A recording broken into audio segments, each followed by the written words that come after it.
paano tayo ngayon utang natin sa ating mga magulang at sa ating mga naging teacher. Sila na nagtiyagang turuan tayo kung paano magsulat, magbasa at magbilang at pahalagahan ang karunungan. Para sa lahat ng kanilang mga nagawa, kulang ang salitang dakila. Tinanong namin ang ilang kapuso celebrities, sino sa lahat ng kanilang mga naging teacher ang gusto nilang pasalamatan. Kasama na ang bida ng Someone to Watch Over Me na sina Tom Rodriguez at Lovie Poe. Pinaka-favorite kong teacher is si Sir Manuel Felix na naging teacher ko sa Cebola High School sa Yuma, Arizona for 4 years. Actually, computer maintenance and repair na class, elective course lang. 1 year lang dapat. Kaso sa sobrang cool ng teacher na yun, paulit-ulit ko siyang tinake all of 4 years. Sa nag-TA na ako sa kanya, nagti-teacher's assistant ako. And hanggang sa ngayon, nadala ko. He was the catalyst, he was the seed that really nurtured my discovery pa even more. Meron akong teacher na talagang malapit sa akin at talagang naging kaibigan ko. Siya yung first year high school advisor teacher ko na si Sir Viscocho. Naalala ko, nagsisimula pa lang ako noon sa industriya, pero talagang ginaid niya ako.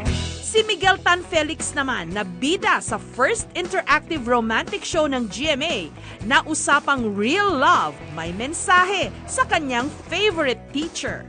Meron ng favorite, dalawa sila, yung dalawa kong naging advisor nung 3rd year and 4th year ako, si Miss Daff and Miss Maricar. Naging favorite ko si Miss Daff kasi yung bonding namin, 2 beses ko siya naging advisor. Pag nakakasalubong ko sa school, parang mommy pa rin yung tingin ko sa kanya. And si Miss Maricar, talagang matatakot ka sa kanya sa una dahil nangsisindak talaga si Miss Maricar, nakakasindak talaga siya. Pero pag nakilala mo si Miss Maricar, mabait na tao naman si Miss Maricar. Yeah, means a lot kasi it is a confirmation that I did something exceptional. I have a mixed emotion kasi parang favorite niya ako pero nakakatakot daw ako. Gusto niyang makipag-usap sa amin, gusto niyang to spend time with us. Yung memories kasi kahit konti lang doon, malaki na yun para sa amin as teacher. His name is Noel Pabalan. He's my math teacher. Ang sarap niyang kasama eh. Kumbaga parang barkada, tropa-tropa. Pero talagang pag nagtuturo siya, you have to listen. Hindi ko inaakala na sabihin niya. Kasi I'm sure marami rin siya naging teacher. No? Pero yun, flattered and touched. Si Bianca naman kasi, hindi naman kasi siya mahirap turuan. She's smart, masipag, and very mature. National Teachers Month ngayong Setyembre, kaya napapanahong magbigay pugay sa mga dakila nating guro.